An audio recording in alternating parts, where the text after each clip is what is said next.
Sara is a lawyer. Mm. At ang very clear sa akin na pinahihiwatig niya dito ay, as expected, bakit? Kasi lahat po yan ay nasa executive side pa, hindi pa tumatawid sa judiciary. Nandito pa lang tayo sa preliminary investigation, naghahanap ng probable cause para iakyat sa prosecutor dahil hindi pa tumatawid. So as expected, ang parang hindi ako ang sinasabi niya, kumbaga as expected, hawak yan ng executive, di syempre masusunod ang kanilang gusto. Mm-mm. But ako naman, tuduktungan ko.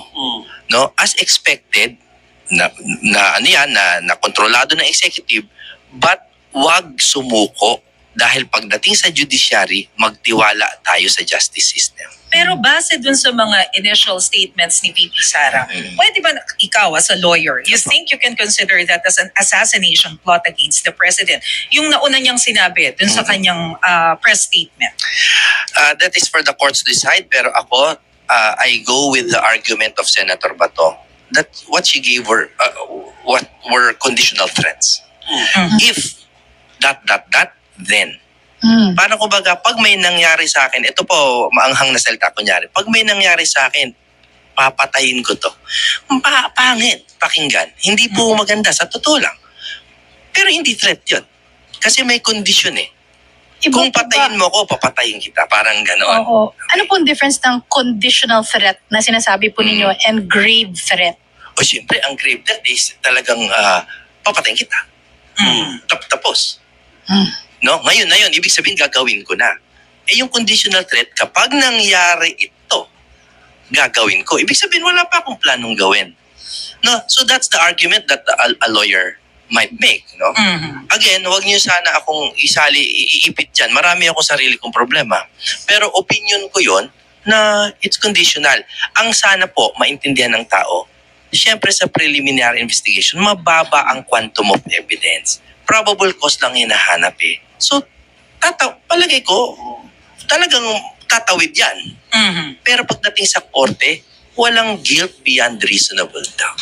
Okay, pero didiretso ko na dun sa impeachment issue. Kasi, well, I guess majority, most of us, na-surprise din naman na inihabol siya before nag-session break yung Congress at nahatid sa Senado. Yes. Your thoughts on this? Okay, again, let's look at it from the legal standpoint.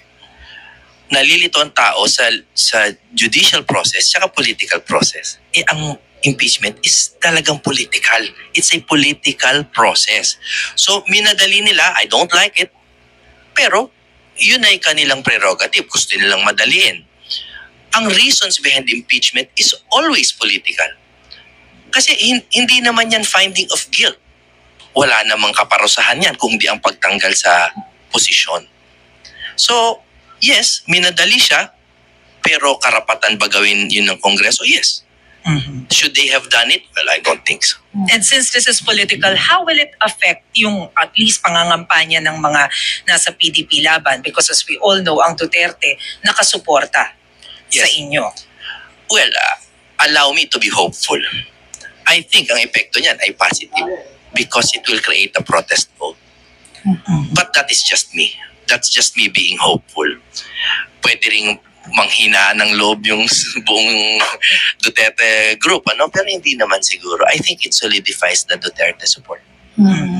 Attorney, itong sinasabi ng ibang mga kongresista, still on the impeachment, ay kung kapag kinasuhan si VP Sara, or they filed charges for sedition and grave threat nga, sabi ng ibang kongresista, mapapalakas ang impeachment case laban sa kanya. Sabi na naman ni Senate President Cheese Escudero, no, not necessarily, or probably not really. From a legal standpoint, kasi kayo po yung eksperto dito, what are your thoughts on that? Mapapalakas ba or hindi? It doesn't matter. Legally, it doesn't matter. Like I said, ibang proseso ang judicial sa kasi, di ba, political. And Senator Cheese, I think recently, has been taking a very clear independent stance. Ayaw niyang mautusan ng Senado. And I think that's correct. I'm not always his fan. Pero I think tama siya doon. Pero kung maa-affect, legally hindi. Pero optically, of course.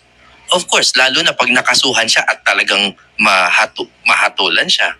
But again, manipis manipis yung kaso and I don't think may mangyayari dun sa kaso. But will it be enough to affect the impeachment? Well, that depends on the actors dun sa political side. Gagamitin nila yan, ipang PPR nila yan para lumakas yung kanilang impeachment call. Pero legally, magkahiwalay eh. Walang kinalaman sa isa't isa. Optics lang.